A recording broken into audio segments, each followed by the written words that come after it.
All right, my name is Rich Schmidt. I'm here with Chris Fladwood. We're at Soter. It's May 7th, 2021. Chris, thank you so much for joining us today. It's my pleasure. Welcome. First question for you, and the biggest question, is why wine? Why wine? Why not wine? That's a long one. Why wine? I guess wine just kind of happened to me. I definitely didn't start here.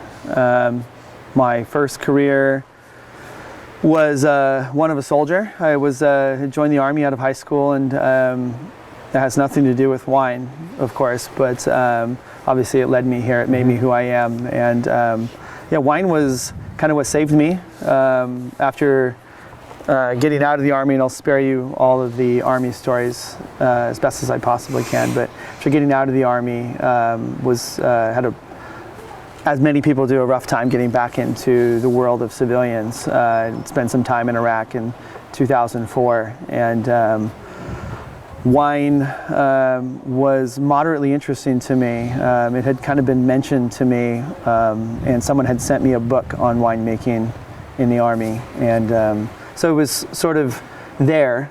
And but my family never drank wine. We didn't really have any roots in wine. We have roots in Oregon, and getting out of the Army, I knew I wanted to do one thing, and that was go to school. Wanted to try to do something better with my life, I suppose. The Army was clearly not working, and so I enrolled in Washington State University, which I have a long history. My family does, all the way back to my grandfather, who went there after World War II. That's my mother, aunt and uncle, and you name it, my brother.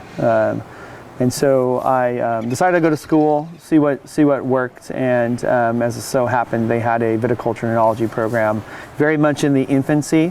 This was back in 2005, I think. So it wasn't a full major. It was a bachelor in science and horticulture with a specialization of viticulture and enology, which worked great for me because, as it so turns out, for the first time ever, I was good at school, and that's when I was studying plants. I love plants, and school has never come easy to me, but plants, for some reason, did. It was fascinating. And it just so happens to make wine, you have to grow these things called grapes upon plants. And so that became even more fascinating to me, and things started to just snowball. And I kind of leaned back upon this idea of winemaking. And so I wanted to give it a shot. I wanted to see what it would be like to make wine. And honestly, I was more interested in growing the grapes. I liked being outside. It felt good. I was a pretty, all over the place soul. Hard to be around people, and grapes don't need to be around that many people. And so I was like, well, this could be pretty interesting. So I studied that, and things were progressing pretty well. Up until the point when I went and did an internship in France in 2005 or 6. I don't actually remember. But I worked at a place called Chateau Kentenac in Saint-Emilion, and they very much changed me for the better, maybe for the better. They impassioned me, if that's a word. I gained passion from them, more towards winemaking, less towards necessarily just specifically the grape growing. Clearly there's an intimate bond. You can't do one without having respect for the other, but I recognized then that winemaking seemed to be drawing me with a greater sense of magnetism towards exclusively wanting to learn about making wine, and so that was a beautiful opportunity. The French have a different way about making wine. And, it's just been there longer. It's more of a normal thing. To us, it's a bit more special, and so that was interesting to sort of see the sense of relaxation around wine, but how wine was their society, or at least there was a society around wine. It was ingrained within the French. And that's not exclusive to the French, the Spanish, the Italians, the places where wine's been made for a long time. So that was a life-changing experience. And so I went from vineyards to winery at that point. And after, I only got to be there for a few months, unfortunately, but long enough for a profound moment to happen. And at that point, I came back to the United States to continue my studies. I wanted to finish my bachelor's degree. And another sort of, I guess, just series of fortunate events happened upon me, and I just by chance met a local winemaker, a winery called Basalt Cellars in Clarkston, Washington, and the winemaker and owner there is Rick Wassam, and he's just an absolutely lovely individual, and he was kind enough to let me come help him in the winery while going to school. Didn't pay me anything. I didn't ask him for anything, and I didn't need anything. I just was interested. I had this sort of newfound passion, and can I put it to work? Can I learn and do? And can't imagine a more profound opportunity to work and do, or learn and do, one of those two. But I think it sort of solidifies in your brain exactly what you're learning about, getting to do it. So Rick was nice enough to let me come work harvest. It wasn't a big operation. We processed around 20 tons of grapes, but it was enough to get my feet wet. Literally and pun intended, literally and figuratively. So I did that, and I worked there for the first harvest, and then at that point, Rick sort of said, I think we need to start paying you so I can expect you to show up every single day. And I just said, you got it, man. Like, music to my ears. I would love to know I'm welcome to show up every day, and if you're gonna give me some of that green stuff to do it, like, I will be here. And so plan was basically I'd go to school from 7 a.m. to 2 p.m. and at 2 p.m. I'd drive the half an hour to Clarkston, and I'd work until the work was done at 8 or 9 p.m. and that worked out really well. And so I spent probably a year and a half or so working his cellar while finishing up my school, and finding time to go to France, finding time to do all sorts of stuff. Fast forward, 2008, I graduated from Washington State, had a bit of experience under my belt working both in France and in Washington.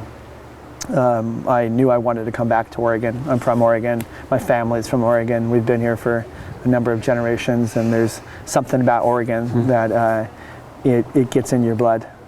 And once you get it in, you can't get it out. And it's all around us. It's gorgeous. It's going to rain on us any second, and I'm going to be perfectly happy with that. So I spent the morning walking the vineyards, getting rained on. I didn't walk any faster. I just walked the same pace, just saying, I'm good with it. It feels great. It feels right. So 2008, I came back to Oregon. I lined up an internship at Shea Wine Cellars. And had just an absolutely lovely experience there. I worked for Drew Voigt, who was the winemaker. It was his first year as winemaker there, and he's a great winemaker, and had already sort of put down some roots in Oregon. And again, just continued along that sort of series of fortunate events. A winemaker who worked in New Zealand from Oregon, by the name of Jen Parr, just happened to be coming through Oregon towards the end of harvest, and she knew Drew, and so she was coming by to taste some wines, and just happened to be talking to her, and she basically asked me, you ever considered going to New Zealand to work a harvest? And I just said, yeah, I'd absolutely love to. And she says, well, you want a job? And I just said, yeah, I'd take a job, and as another intern in New Zealand, absolutely. So she signed me up on the spot. And I went to New Zealand. I told my significant other, now my wife, then my girlfriend, that I'm going to go to New Zealand for 4 months, and I'll see you when I get back. And had just the most amazing time in New Zealand. It's a country not unlike Oregon. I'm saying Oregon's a country at this point. And kind people, is beautiful in Centro Otago. It's varied. They grow Pinot. I very much wanted to hone in my study that to be in Pinot and Chardonnay, and they do that in Centro Otago. So I went down there for 4 months and had just a glorious time learning about winemaking, grape growing, I was there to do whatever they wanted me to do, and I was happy that I got to see the countryside, which is magnificent. Again, fast forward that 4 months, I came back to Oregon, and was fortunate enough to help out Drew, who was still at Shea at that time, in the cellar, racking some barrels, cleaning some barrels. I was, again, interested in doing whatever it took to get into this industry. And again, another series of, it was the same series, but they're continued fortunate events. He introduced me to Tony Soter, who I have worked for the last, almost 15 years or 14 years. I've lost track. And Tony was looking for someone to come on and work harvest for a couple of months, but with the potential to stay on. And Tony and I sort of had an agreement that he'd hire me for 3 months.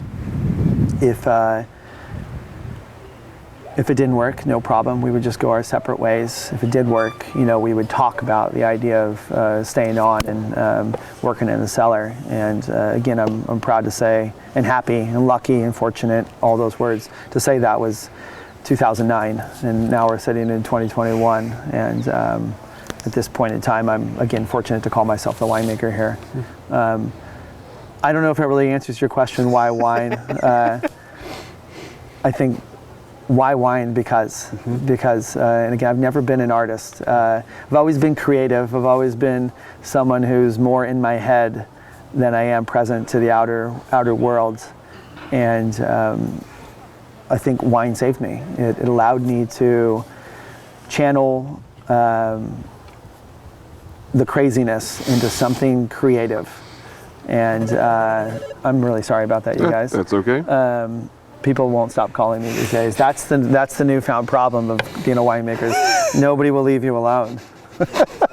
So I have to go walk the vineyards in the rain. The vines are there for me. But yeah, the winemaking saved me. It was an opportunity to get to work in a pretty disruptive mind frame. That is, my mind was pretty disrupted. It was not suitable for a lot of personal interaction, and that was just where I was in my life, coming back out of the Army.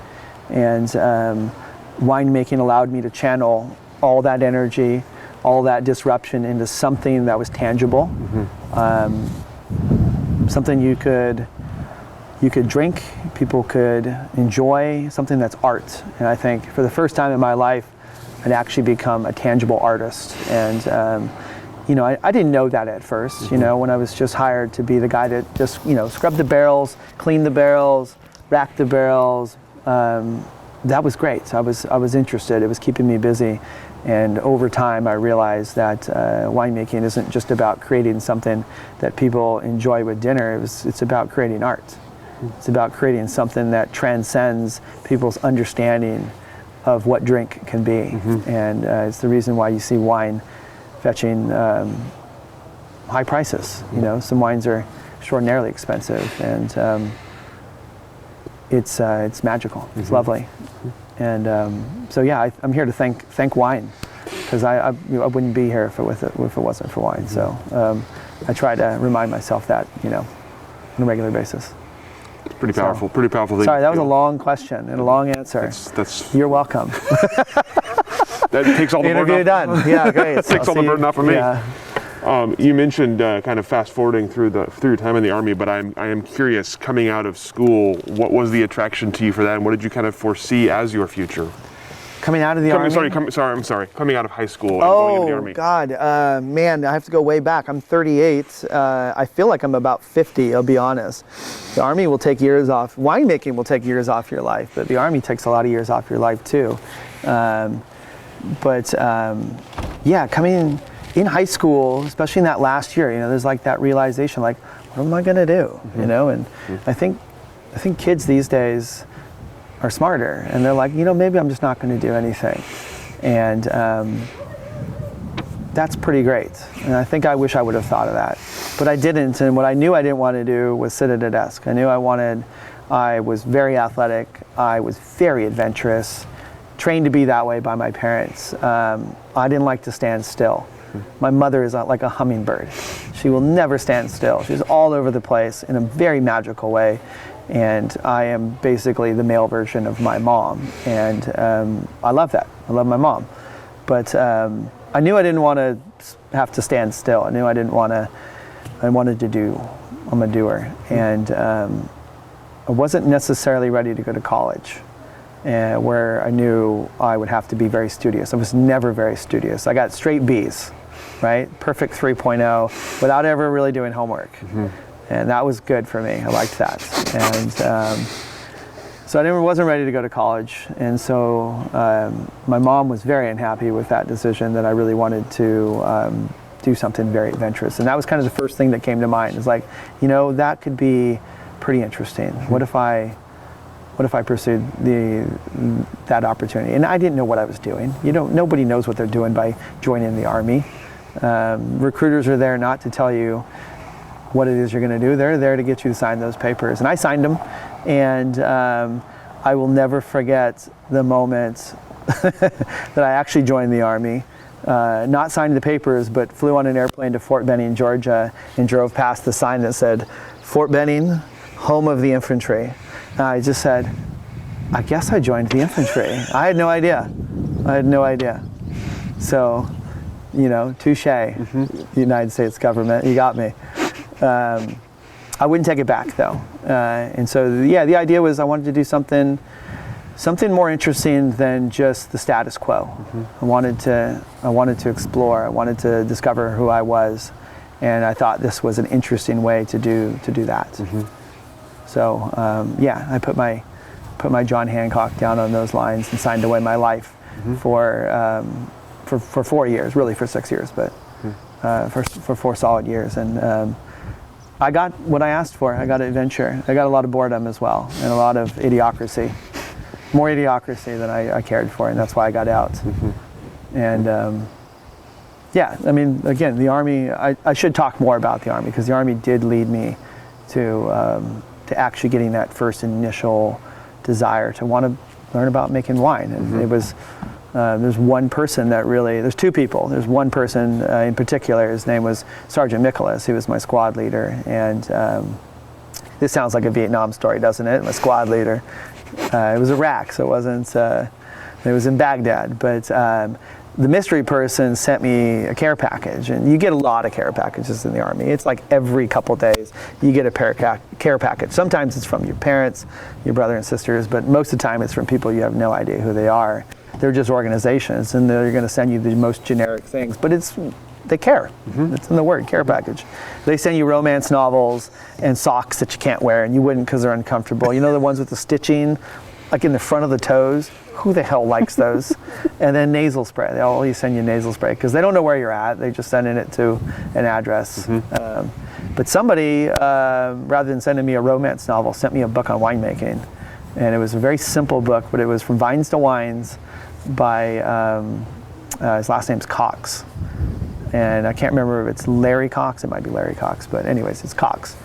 And I had time on my hands, so I was either playing video games or reading books or patrolling. And in this instance, I was reading this book on winemaking. And Sergeant Nicholas, enter my squad leader, walked along, and he was older than me. I was 20 at the time, maybe 21. And he kind of walked by, and he was probably 35 or so, and he just kind of did a double take, and he's like, saw this book I was reading, because I'm sitting, you know, out on the porch in Baghdad in the sun. The pages are literally falling out because it's so hot there. And he's just like, oh, Specialist Fladwood, you like wine? And I just said, no, I don't. But somebody sent me this book, and it seems pretty interesting. And as it turns out, he had a whole sort of previous life of, he'd been in the Navy and been stationed in Japan, and loved wine, loved it. And so he had all these stories of not wine making, but drinking wine, and of going to estate sales in Japan and finding these amazing cellars of, you know, that were just getting passed along. And he's like, we used to be able to, you know, get these, you fill in the blank, you know, Rothschild or whoever, Petrus. I'm making those up. I don't know who it was. But getting great bottles of wine from the great domains or the great chateaus or wherever else for not that much money. And that was really interesting that that wine had that profound impact on the world. I had no idea. Again, my parents didn't really drink growing up. They had a bad teenager for a son, and they knew better than to have alcohol in the house, because it would have been my alcohol to their they wouldn't have been happy. They were already unhappy with me. So the interesting thing is that, you know, we had all this time on our hands. Even when we were patrolling in our Humvee, we would wear intercom system, headsets, and we were paying attention, you know, trying not to get blown up or shot and trying to accomplish the mission. But we were able to talk to each other, me being the driver of the Humvee and Sergeant Nicholas being the navigator, the vehicle commander. He would tell me about wine. He would tell me about his journeys in Japan and around the world, and how much he loved wine. And that had a really profound impact on me. And again, the funny thing is, I've actually looked, maybe he'll watch this, but I've actually looked for him for the last like 15 or so years and never been able to find a trace of him. And would love to send him a bottle of wine, because somewhere he has no idea that comment and those conversations kind of led to this. And so it would be pretty amazing to find him. That's crazy. Yeah, that's not all made up, I promise. It could have been, but it wasn't. So amazing. Yeah. So you mentioned kind of the most profound part for you once you got into wine was when you traveled, when you went to France and saw wine from a different perspective. I'm curious, in those, as you were getting into education and the working in wine, what was it about the work that was appealing to you? What was it about the industry that was appealing to you? Yeah, that's a good question. I think, and it's probably true to this day, my answer. The thing that's the most interesting to me about this industry, about the work, is I love both the adventure and the risk, the thrill. Wine's not just made. We like to say wine is grown, and that's not a completely true statement. It's not untrue, but it's not true. We grow grapes with the intention of making wine, meaning that we are deliberately growing grapes to try to make the best wine out of it. But it takes an immense amount of work and talent to transform even the very best grapes in the world into the very best wine in the world. And that part right there makes this job very appealing to me. The sense of both personal competition, that is competition with your own self, competition with other wineries, I'm a perfectionist, probably from birth, I guess, or shortly thereafter, trying to make a better wine every single year. It rules my life. I mean, wine is my life, and I love it that way. It's both caused me the most stress I've ever had, but also the most pleasure. And so we endure the stress, we endure that hardship and the journey to arrive at something magical. It's, I want everybody in our tasting room to be tasting the wine as just like I intended it to be. Tell me about your experience at Washington State. What were the biggest takeaways from your formalized wine education? Yeah, I'd be probably one of the Washington State. I don't know if they'll like this answer. I guess they don't have a choice. To me, you know, winemaking, an education in winemaking is not necessary, but it sure helps. Having a solid understanding of science never hurts you. But I don't also think it's totally necessary to end up as a winemaker going that route. You don't have to follow that route. I think everyone has their own route. I'm happy I went that route. I value the science of making wine because I believe it makes me a more consistently great artist. It doesn't make me a great artist. What makes me a great artist is what comes from within in my collective experience. But understanding the science, I do believes makes me or enables me to be a more consistently great artist. So no matter how you do it, eventually you have to pay homage to the science behind it. Having said that, science will never make wine. It's impossible. Otherwise, I wouldn't have a job. Wine is made by people and grown on plants that's, again, at a level of sophistication that I think as human beings we'll never understand. And I think the sooner we just understand that we're never going to completely understand it, the better off we're going to be. Because then we can just accept what we don't see. And again, that's another thing I love about wine is there's things that happen that we can't explain. And I'm completely okay with that. In fact, I'm beyond okay. I adore it. So again, having said that, is going to Washington State, studying winemaking necessary? Not for everybody. For me, it was. If my kids choose to be winemakers, they're going to be winemakers. They're going to go to Washington State too. It's an absolutely lovely school, and the very greatest thing my mother ever did for me was talk me into going to Washington State. It was the very greatest thing. It is such a lovely school. No offense to Linfield. I never went to Linfield. I'm sure it's a lovely school as well. Washington State, obviously, much bigger school. You're much less known, right? You're a drop in the bucket. My organic chemistry classes were 400 to 500 people in a stadium. If you fell or tripped, you were going to end up in the hospital.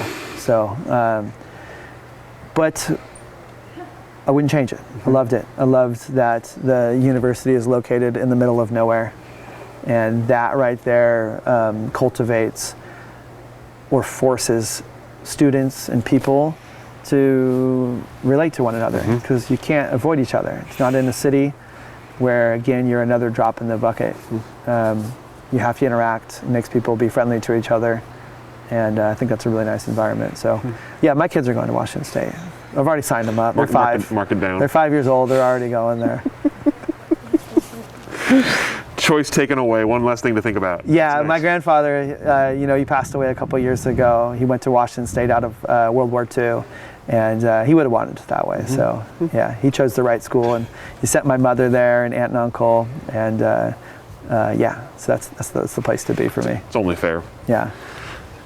So I'm curious, coming off of like you have the formal education, you're also working in a winery, then you're traveling abroad. Tell me about sort of developing your preferred wine style, but both from a drinking perspective, but also from a future making perspective. Yeah. What were the wines you liked?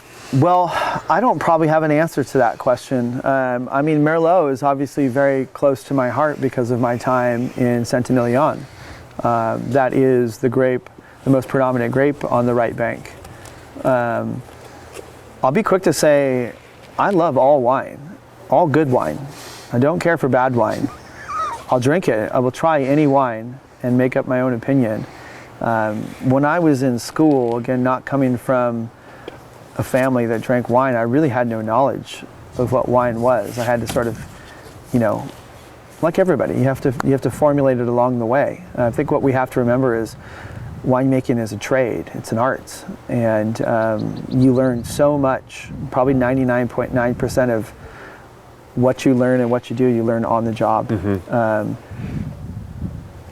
Why did I end up in making Pinot Noir and Chardonnay, becoming infatuated with them? I have no idea. It really was a product of time and place, and I was working with neither of those in either France or Washington. Again, I love Cabernet Sauvignon, I love Malbec, I love Merlot, I love Sangiovese, I love fill in the blank. I wanted to work in Oregon. I wanted to be in Oregon. There was a draw, that magnetism. Oregon it's a singularity, and the gravity is so powerful you can't help but being drawn towards it. And Pinot's kind of the same thing. And so my first experience with Pinot was my first vintage here in Oregon in 2008. And let's just say it struck a chord somewhere up here that maybe I didn't even register at the time or couldn't even understand, but it did. And that precocious little grape kind of wooed me. Later on, probably 4 or 5 years later, Chardonnay sort of did the same thing. And I could see myself making nothing other than Pinot and Chardonnay for the rest of my life and being completely happy. You mentioned some of the people who kind of had influence on you as well. You work in Washington, obviously work with Drew here in Oregon. What were your biggest takeaways from them as sort of from a mentoring capacity? What were the biggest things you learned about winemaking in the more kind of informal way rather than from formal education? I think, you know, the one common thing that everybody that I've been fortunate enough to work for is that in the end you have to trust your instincts. And winemaking is, again, an instinctual art. It's art. It's, again, you know, I think of painters obviously being a very known medium for art. You know, I don't think painters necessarily formulate things step by step. I think they probably just paint. And sure, they have some ideas and they probably practice. So do I.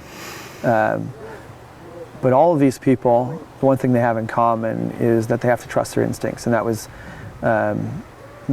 very much made known to me, especially with the Roscoms. Nicole and Franz Roscom of Chateau Quintenac was use your instincts. And I'll share a story that still sticks with me this day is when I was working, again, just as an intern at Chateau Quintenac, I was given the task of racking what was probably, let's just call it 60 barrels of Merlot from barrel to tank. And so I got all my stuff ready, got the pumps and the hoses cleaned, went over, jumped up. They made everything in concrete tanks, these beautiful concrete tanks where one tank is connected right to the next one. You'd never know you were standing on top of 4 tanks. And I'm up there on top of the tank ready to spray it out because there were spider webs. The tanks are just left. There's spider webs and everything inside this tank. And I'm standing up there, and the Madame Roscom, Nicole, came along, and she spoke very little English, but and I spoke a little French at the time. And she said, you know, what are you doing? And I just said, I'm going to wash the tank. And she said, it's fine. And I just said, well, there's spiders in here. And she said to me, it's the I don't know what of winemaking. Don't worry about it. And it's again, je ne parle pas français. So it was the je sais quoi, je ne sais quoi. And I just said, oh, that's really interesting. She literally didn't care. And perhaps there was something to that. I was just like, huh, interesting. Does it really matter? And maybe not. I don't leave spiders in my wine, just so you guys know. But it sort of reiterated this instincts. Just, it's going to be fine. The wine's going to be great. Maybe don't sweat the small stuff. And that was really interesting. Drew at Shea was much cleaner. Much a little bit more adamant about cleaning, but still had that air of like, it's going to be great. You know, we're going to do these punch downs, we're going to do these pump overs, we're going to do the best we can. You know, don't get stuck on the formalities, don't get stuck on the little things. Rick at Basalt Cellars was absolutely that way. He was a pharmacist, so I think by nature he was definitely the cleanest of the people. And cleanliness is great. Like, we have to have cleanliness, but you can spend a lot of time or waste a lot of time being a bit too sterile, being a bit too careful. And sort of as I've progressed along winemaking, obviously my last mentor being Tony Soter, who is still counted as my mentor, even though he calls me the winemaker, has very much been the one who really hit that home and much more like the French of like, you know what, we probably don't have to worry about the absolute sterility here in every step of the process, but use your instincts. Clean when you know it needs to be cleaned, when there's an issue at hand, but in other words, we have more work to do, and something may be more important than spraying the spiders out of the tanks. Instinct's such an interesting word, and we hear it a lot with winemaking. I'm always curious for people, at what point do you trust your instincts? At what point do you feel like you know enough to have instincts to trust? Well, I don't think you ever know enough. And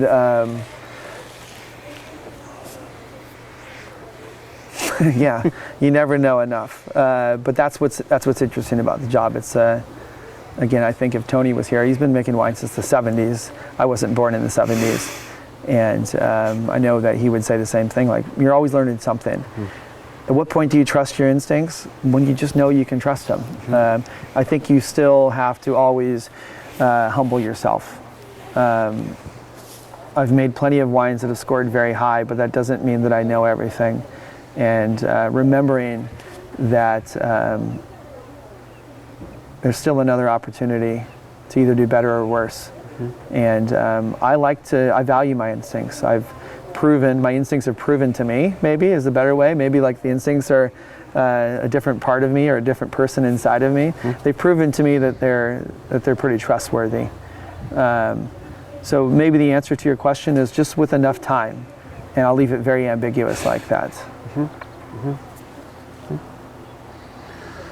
You mentioned meeting Tony and having kind of an agreement about sort of trial here, a harvest trial. Tell me about that harvest, your first harvest here, and how you felt it went, and if you felt that this was a place you wanted to be. It was absolutely brutal. It was the hardest harvest I've ever done. But I made it that way because I was determined to prove to him that 3 months was not going to just be 3 months. It was going to be a lot longer. Was it going to be 14 years? I didn't, who knew? But I didn't want it to be 3 months. And so if there's one thing I was a hard worker. And I will give both my mother and father, but also the military, absolute credit for that. Working hard was something I was very good at. But we worked very, very long hours. I've never worked nearly as many hours. We had a small crew. It was really just Tony and James and myself and maybe one other person. And so I worked 16-hour days, and I said, no problem. It was kind of a get kicked in the butt and say, thank you, sir, may I have another the next day. And I definitely remember going home and my brain hurting. And the only thing that's ever hurt my brain that much was organic chemistry. And but it hurt. It hurt at the end of the day because I realized at that point how much there was to learn. The other thing I realized is I didn't know Spanish, and how much of a disadvantage I would be to not know Spanish if I really wanted to be successful. And I was watching people around me who also didn't know Spanish. Tony's not one of those. Tony speaks very good Spanish, and so I saw that. I was like, wow, this guy can speak to the people who are working the vines. Like, how important is that? Extraordinary would be the answer. And so I took it upon myself right then, if I lasted or survived through this 3 months, either because of luck or because of truly hard work and emerging talent, that I would dedicate myself to learning Spanish as well. So, but the harvest was very, very long, very difficult. We made really great wines, and I learned, because I had very little knowledge at that time, I learned an immense amount, more than I could even understand. So at the end of it, you were offered a chance to stay. Did you consider not staying, or was this the place you wanted to be? Absolutely not. Yeah, it was not. No way. Are you kidding? No, this is everything I wanted. Yeah, no, of course I stayed. This is a job people would have probably killed for, and I was fortunate enough to be in a situation where it was actually being offered to me. I would say it was a bit surreal. I probably, again, didn't even understand the gravitas of the situation, but no, yeah, absolutely I stayed. It wasn't even a moment of hesitation. It probably took me a nanosecond to say yes. I don't even know that I had to say yes. I think it was already assumed based on the way we were all working together that we would just keep going. And it's basically, we've never really looked back. What was your original role after that harvest? Well, I was, during harvest, it was basically, intern, which is a great spot to be. You have no responsibilities, It's not your fault if things get screwed up. You just have to work hard. It's great. After that harvest, I became a cellar master and took over sort of cellar operations. Again, we were a small winery at the time, and thinking back on, if I applied for harvest to myself and lasted 3 months, would I promote myself to cellar master now? No way. I wouldn't have been qualified. We make the stakes are too high, and I definitely would have hired myself. There's no doubt about it, and I think I have a couple times now, in different versions of me. I think my assistant winemaker reminds me a lot of myself right now, and she's amazing. She's absolutely amazing. So you mentioned obviously Tony Soter and James Cahill. What did you learn from them, and what was your understanding of the expectation here from them? Well, it's been extraordinarily clear to me from Tony that the expectation is nothing less than perfection. He's again another one of those memories that you'll never forget, and I think he said, Chris, you should strive for perfection and only be satisfied if you've arrived at excellence. But you have to strive for perfection to get to excellence. You can't strive for excellence, because I think then you only arrive at like pretty good. And that just fit well with me. I've, again, always been a perfectionist, and I've always been my biggest critic. And yeah, that's tough. It's tough to be that hard on yourself, but I think that's okay. I think when you're doing what I'm trying to do, what I do, it's a fitting personality. Mm-hmm. So yeah, Tony's very much always both embodied that, but also reiterated, that he has extraordinarily high standards, and I have clearly shown him that I have those same exact standards and accept nothing less than amazing. So tell me about your progression then from cellar master to winemaker. Yeah, so I was a cellar master, so starting in basically, let's just call it like December of 2009. I think I stayed cellar master for a couple years. And again, those were a hard couple years. There's a lot to learn. Going from intern to now somebody with a ton of responsibilities. I realized that I wasn't nearly as professional as I needed to be. And so I needed to start organizing my life in a way that I never had. I needed to learn Spanish. I was fortunate, again, in that series of fortunate events, that one of the ranch hands here, now my cellar master, who's been my cellar master for the last, 10 years or more, is from Oaxaca, so speaks native Spanish, speak very little English then, and if there's one thing I am in this world, is I'm stubborn, and I decided right then I was going to take full advantage of this.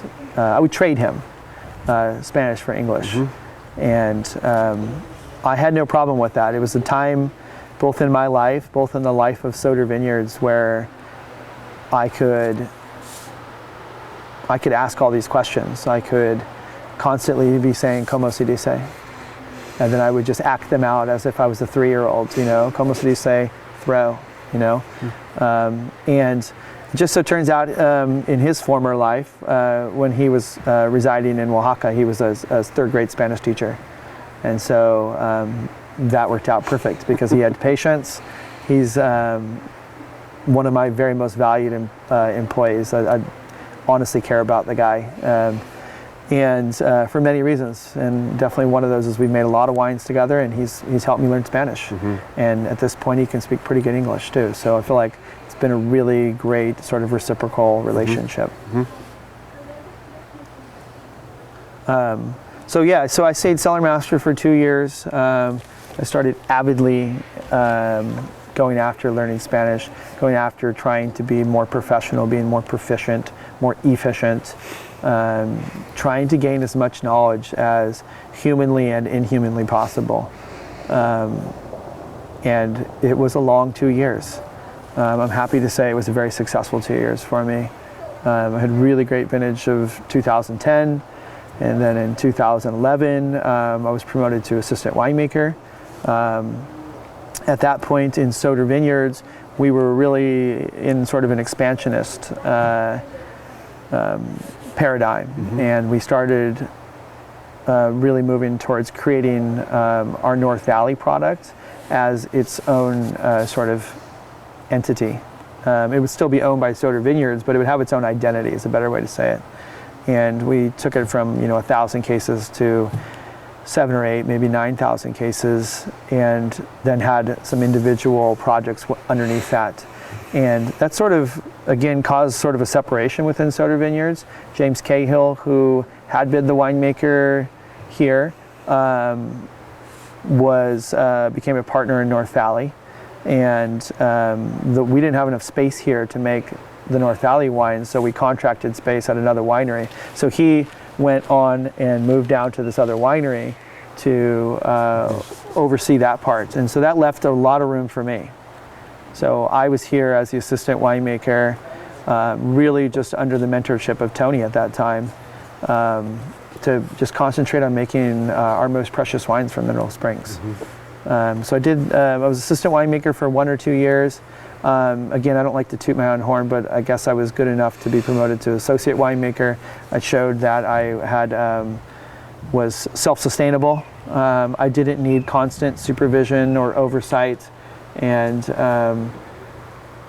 that was music to my ears. So they promoted me to associate winemaker, and then maybe just another year down the road, they promoted me to winemaker. Mostly just of our estate wines, winemaker of our estate wines. James would still be winemaker of our North Valley wines. For the last 3 or 4 years, I've been winemaker of the entire company.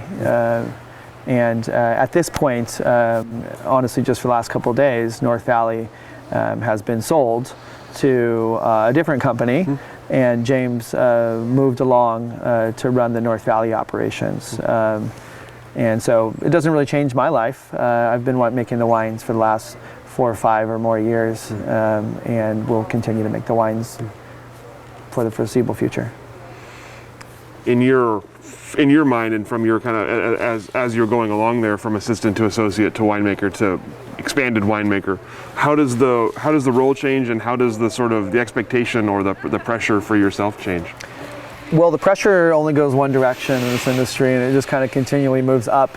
Unfortunately, sort of at like a logarithmic, path.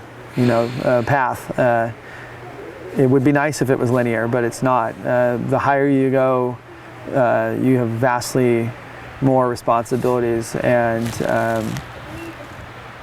more expected of you.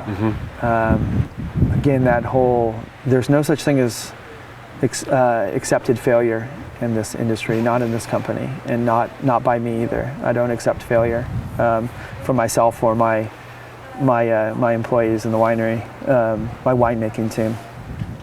So the more you get, the more you get, and the more you have to give back. And but I think the thing you have to remind yourself is you're blessed with that opportunity. Not everybody gets that opportunity. And so I think you have to remind yourself. I love coming on to Mineral Springs Ranch every morning and looking up this place and like, this is my opportunity to get to do this. Nobody gave this to me. This wasn't, I didn't deserve it. I earned it. And so I've earned that stress. I've earned the opportunity to bear that burden. And I'm happy to carry the flag. I'll be the flag bearer, there's no problem. So yeah, it's a challenging job if you can't tell. It was a lot easier getting shot at, let me tell you. The stress was far less than what it is these days, but I'll choose this job over that job any day of the week. I assume that working for Soter adds a little bit extra pressure because of Tony Soter's name and fame before this. Has that been something that's affected you? Absolutely. Yeah. Yeah, absolutely. I mean, I think it's basically true of what I've said is he runs this company as if he was the winemaker, and therefore expects just as good a result. Honestly, he expects better results, and I give them to him. I think Tony has put me into the position of winemaker because he knows that I can exceed even what his expectations were of himself. And again, I try to be very humble, and I know I'm sounding like I have no humility right now, but every once in a while, I have to remind myself that it's, I make extraordinary wines, and just want the world to see them.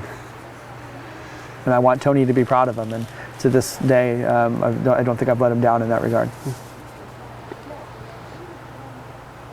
Tell me about sort of your winemaking philosophy, or if it's easier, the winemaking philosophy here.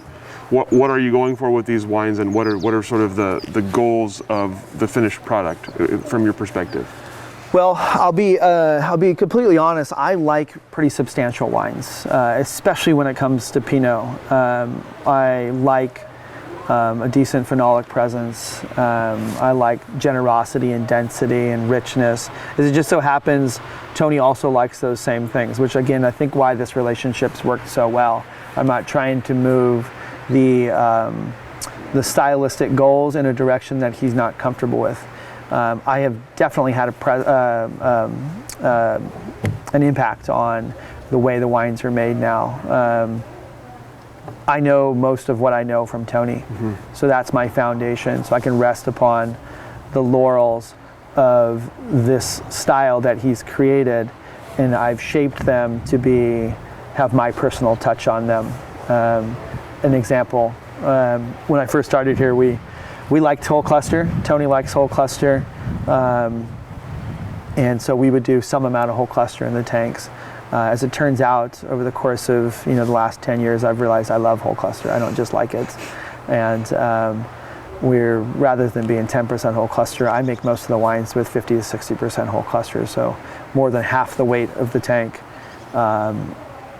is just whole clusters. I think that has a pretty profound effect on the experience that people get from the wines. The other thing is I prefer just native fermentation.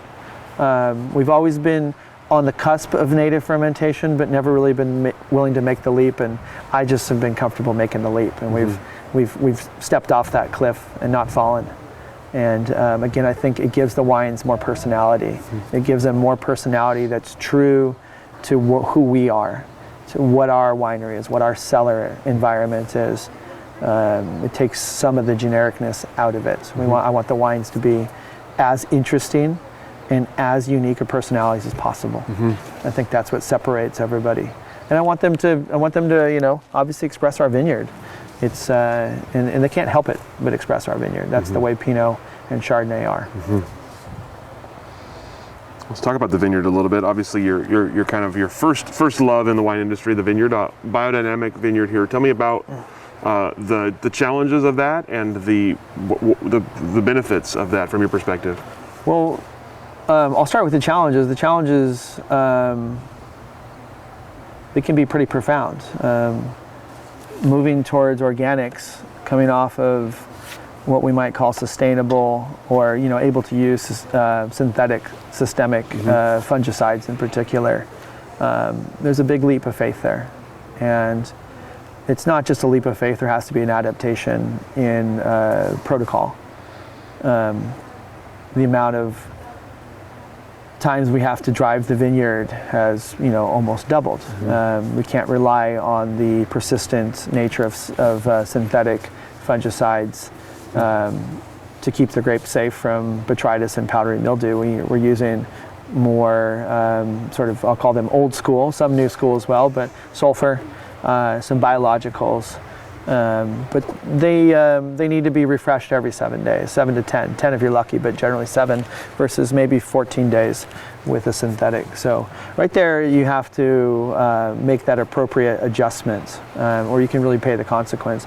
You also need to have an understanding that it's going to require more attention to individual vines. You're going to need to be more willing to put in more human time out there, pulling more leaves, doing more shoot positioning, thinking of airflow, drainage. How do we allow our grapes, our vines, to lose moisture earlier in the day so that they're not harboring a conducive environment for fungus in particular. Biodynamics is a step beyond that, and again, I view biodynamics again as allowing the vineyard, the property, to just express itself more honestly.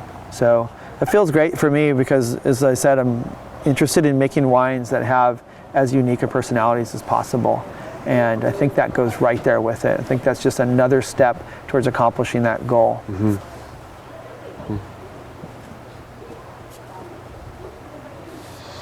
You talked about the rapid growth here. We interviewed Hallie earlier today, and she talked about sort of the rapid growth of the company in the time when you were getting started here.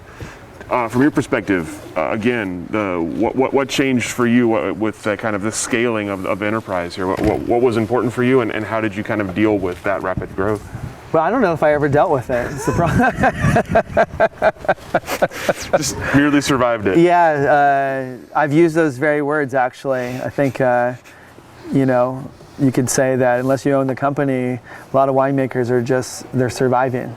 And you could say that of lots of artists in other areas of art. They kind of just survive, and I don't think that's untrue. I think winemakers just try to survive. We try to make the wines that the good ones. We try to make the wines that we honestly love, and stay away from trends just for the sake of them being trends or ratings, which are very tempting.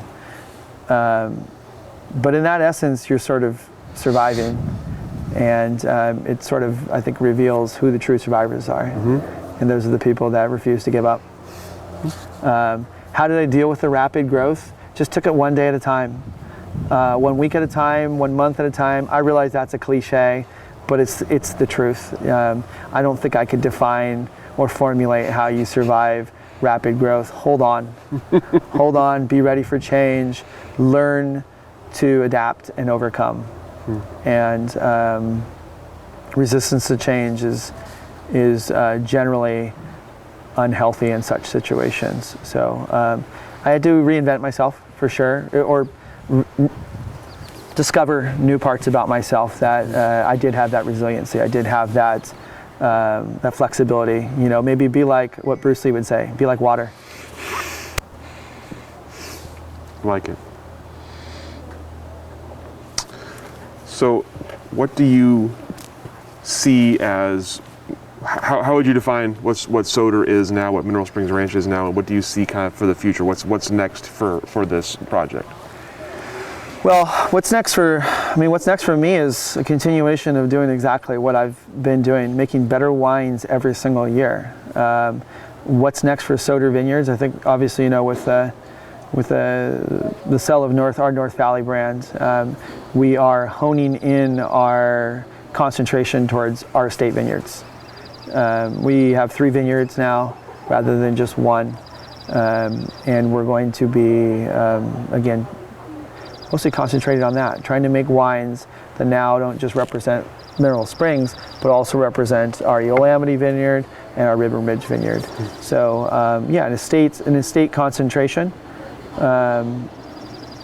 Again, everywhere, in everything I just said, the same thing lies true. Every one of those wines must be truly amazing, or I won't be satisfied, and I know Tony won't be satisfied. So we kind of skipped over this question. We'll go back to it now. 2020, obviously, interesting year. Oh God, you have to bring up 2020? Interesting year, sorry. It's in archives, what we do.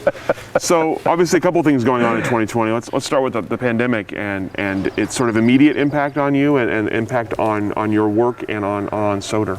Yeah, well, I think, like everybody, immediately I was like, oh my gosh, like this is really happening, and is everything just going to get shut down?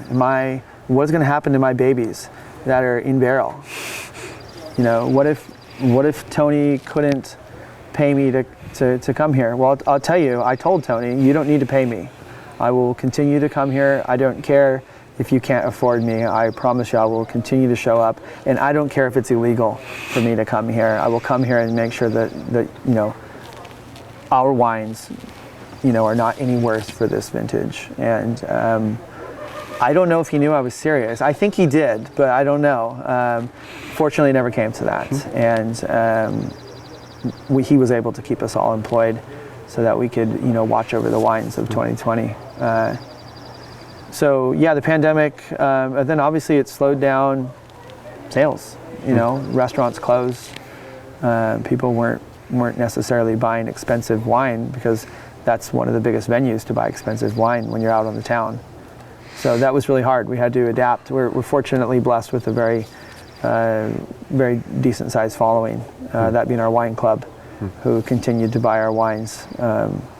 If any of them are listening, thank you so much. That's not enough. I'll tell each one of them thank you. But like everybody, wow, 2020, thanks. It made life more challenging than it needs to be, for sure. It also gained a lot of appreciation for things I didn't have appreciation for. Spent more time at home. I had more daddy duties. Got to spend more time with my kids. Got back into exercise, which I really needed to. So it wasn't all terrible. It made me a better winemaker, for sure. I made some extraordinary wines in 2020, the best wines I've ever made.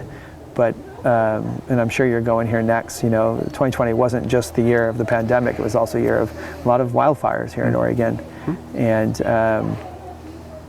so the wines aren't without challenge. Wines are always with challenge, no matter what year, and challenge is just there to overcome, in my opinion, if you can. And I sit here before you saying we are overcoming it, and we have some extraordinary wines in the cellar. And it's just allowed me an opportunity to become a better winemaker, to learn a new skill set, how to deal with said wines. Even if I never have another vintage where there's a bunch of wildfires around us, some of this knowledge I've now gained is still applicable in other vintages. What were the sort of the specific challenges from the wildfires during harvest, and what were some of the ways you overcame them? Well, the biggest one was morale, keeping people's spirits up. And I used to very, very, very much be a pessimist, very much. Maybe Oregonians are born that way, I don't know. It's the long winters. It was an opportunity for me to become an optimist. And again, I'm blessed with a really excellent assistant winemaker, and she's right there with me. It doesn't do any good to be pessimistic when clearly everything around you is troubling. Adding whining and grief to trouble, it just doesn't help.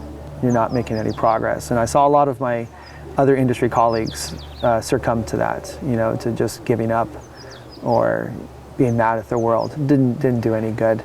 I look at it as a challenge. I'm still going to make the very best wines I possibly can, and we did. The morale was hard, though. We had a responsibility and a duty towards our interns who were here to help us make wine, both for their safety, but also I wanted them to have a full vintage. I didn't want to send them home. I didn't want them to have a vintage that we wouldn't say really counted. And I wanted to keep their spirits up, and that was truly challenging. We were wearing masks, not just because of the pandemic, but we were wearing masks because there was so much smoke. It was difficult to breathe, and that starts to weigh on you after the 10th or so day of that, and things start to seem pretty bleak. And but again, I sit here saying we were successful at keeping almost everybody on the up and up, keeping their spirits up. It meant finding new ways to bring joy and cheer to the team beyond the normal, which is usually just really amazing Oaxacan food. That's a good way to do it. Yeah, not too bad. On the winemaking side, obviously, you mentioned kind of having to become a better winemaker because of it. What were some of how have the wines turned out the way they have, and what were some of the strategies you used, and what do you kind of foresee if this happens again? What have you learned from this? Well, I think the first thing I've learned is don't judge a book by its cover. Just because it looks one way does not mean that it's going to be that way. That works in both directions. So you can say something on the long lines, just because it looks really smoky doesn't mean it's going to be really smoky, and just because it didn't look very smoky doesn't mean it's not going to be smoky. I saw both. I saw every iteration of level of smoke. I think the one thing we're really successful with is, and is true to my nature and style for making wine, is don't panic. A lot of people panicked, a lot. There will be a lot of different levels of generosity of wine in Oregon this year because it induced panic. And I don't, it's human, I think. Pressure under fire, whatever you want to call it. Just because someone's shooting at you doesn't mean you start throwing up your arms and running away. Figure things out, calm yourself down, take a bunch of deep breaths, realize that you're still there to accomplish a mission, and I was still here to accomplish a mission, and that was to make amazing wines. And so did not rush out to the vineyard and just pick everything at the first sign. I said, okay, I still want to make amazing wines. My idea for amazing wines are wines with honest to goodness generosity, not overripe, but definitely not underripe. And so I just said, there's no way I'm picking these grapes too early. And I'm thankful that Tony backed me up in that. And I'm thankful that we accomplished it. We may have wines that have great generosity, and great generosity, substance can handle more flaw than a skinnier version of that wine, which will showcase just its flaw. We were creative in the winery with all organic treatments, mostly just yeast based. So we added lots and lots of yeast and continue to add yeast to the wines. These lovely little biological animals have an amazing propensity to clean, and they have continued to work for me. And again, I've not had to step out of or do anything that my organic or biodynamic certifiers would be angry about. I've done nothing. I've not been tempted, and I've not had to resort to just giving up on that certification. So the 2020 wines still to this day remain low sulfur, nothing synthetic. Again, everything that I've done will make them a wholesome product. So thinking back to kind of your first work in the Oregon wine industry, what are the biggest changes you've seen in Oregon wine as an industry? And oh my gosh! What does it look like now versus what it looked Oregon's like when you started? changed. It's the traffic, of course. That's what every Oregonian would say that's been here for traffic and even the last 10 years, everywhere. And the real estate prices. And let's not talk about that. You're gonna upset me. Things have gotten really busy. Yeah, there's a lot more cars on the road. I used to drive from Sherwood to here every day, and if I had a car behind me, I was like griping about it. And now if I don't have 6 cars in front of me and 15 cars behind me, it's a light day. And that's coming out into the middle of nowhere. So I can only imagine what people endure on the way to Portland every morning. I think more directed towards what's happened in the wine world, things have gotten really busy. A lot of attention is now being paid to Oregon that wasn't necessarily there beforehand. I think, the Druins, Domaine Druin, I admire them so much because they saw the writing on the walls, not 5 years ago, but 30 something years ago. And how intelligent are they?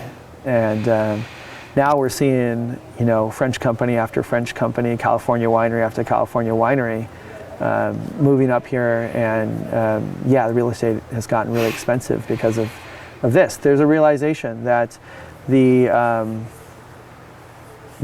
probability or the possibility of making not just good wines, but truly amazing works of art here in Oregon, it's there.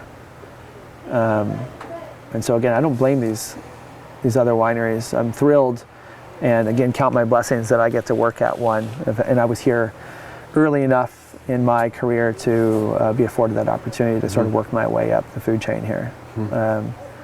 but yeah, things have gotten really busy, and what comes with that is, again, no room for failure. If people are watching, we really have to deliver, and that just adds, again, more stress to this very stressful job. You've talked about your competitiveness. I'm curious how it's a collaborative industry, obviously, but you're surrounded by competitors. So how does it manifest as a competitive winemaker? Well, I mean, most of the competition's within my own head, you know. Having said that, we still want to make better wine than other people, but having said that, the more wineries that make great wine, the better Oregon is the whole. So it's not pure competition. I still want to be top of the game, but I also want the rest of my colleagues to be right there as well, because again, we'll all benefit from each other. Collaboration is very important in wine, extraordinarily important. This is probably the only competitive industry, again, because we're artists, where we value the opinion of other artists. I mean, it's not a weekly basis. Pre-pandemic, definitely a weekly basis. I'm tasting with another winemaker who I both trust their palate and trust their opinion to come taste my wines. I want to know. I want to know what they think. They want to know what we're doing. So it's a win-win situation, and that's kind of been one of the things we've been missing since the pandemic starts, is we can't have that interaction with other artists on what their art looks like. So with the same kind of thought, what about the sort of what you've seen change in Oregon wine? What do you see as you look ahead for the industry? What is the industry going to look like coming out of the pandemic in the next few years and beyond? I don't know. It would be wrong to say I'm not worried about what it looks like. I mean, again, I hope that Oregon can always stay true to itself, being Oregon. I don't know if that'll be able to happen. We'll see. I'm going to keep doing what I'm doing, and I'm going to keep making wines that I truly love and not going after scores. Specifically, I'm going to make wines that I want to drink at my house, and I'm going to be proud of, and I want to show the world. I hope that that's what all the other winemakers do as well. But I don't know that answer. That answer is for God, the universe, whomever, not for me. I'm going to just keep going. Is there something specific in the future that you are hoping for, or at the same token are fearful of? For me personally, or for the wine industry, or Either. Well, I mean, I've always had the dream of owning a vineyard, but as you mentioned, real estate prices are astronomical compared to where they used to be. I'm fearful that'll never be able to happen, and I would consider that a travesty, because here I am with a legitimate amount of talent to actually do something with that land, and it being just out of reach is infuriating, to say the least. What I'd be fearful for the industry, again, is that it becomes too pretentious. There's always going to be a certain amount of pretension in wine. It needs it. It's a luxury good. But at some point, you move past pretentious into some undefined term that defines some other regions in the United States that I really don't care for us to become. I would prefer not to see gargoyles at the front of everyone's gate, and big fancy gates. I'd rather see the place covered with vineyards and, honest to goodness, people like myself trying to truly just make amazing wines. So if you were asked your advice or your words of wisdom about joining the industry, what would your words of wisdom be to someone who wanted to join? Go for it, but don't go half-assed. I think there's no room for testing the waters. I think if you want and desire to be successful in this industry, you've got to commit. You got to know you want to do it. Even if you don't know why you want to do it, you got to know you want to do it. And there's room. There's definitely room. So, but be ready for an immensely difficult job, and just be ready to work your butt off. I think that's it. I mean, I have this opportunity to mentor people every single year, and the first thing I tell them, especially if they're fortunate enough to get a job interview, is I said, just tell the winemaker you'll do whatever they ask you to do. It's like the Forrest Gump answer, right? I'm here to do whatever you tell me, drill sergeant. And that is the most beautiful answer, because that's all you need to tell them. I'll just do whatever you ask me to do. I'm a sponge. I'm going to work harder than anybody else. That's pretty much it. All right. That's all the questions that I have for you. Is there anything I didn't ask that I should have? Anything I hope not. That we should have covered? I mean, for someone who described himself as an introvert, those were some awfully interesting answers. So well, like I said, I'm a perfectionist, and I know that I'm an introvert, which means if I'm going to be a perfectionist too, I know I have to try to figure out how to not be an introvert in such situations. So I like it. I don't half-ass anything. My wife actually said this very specifically. Chris doesn't half-ass anything, so much so that when we had kids, we had twins. That's right. Which is a true story. There you go. Way to go. Well, thank you. I'll take that as a compliment. And thank you. Yeah, thanks for doing this. I hope none of that makes me sound too pretentious. You know, edit it out, please, if it does. Thank you so much for your time. It was my pleasure. Thanks for meeting all of you. Join the wine industry.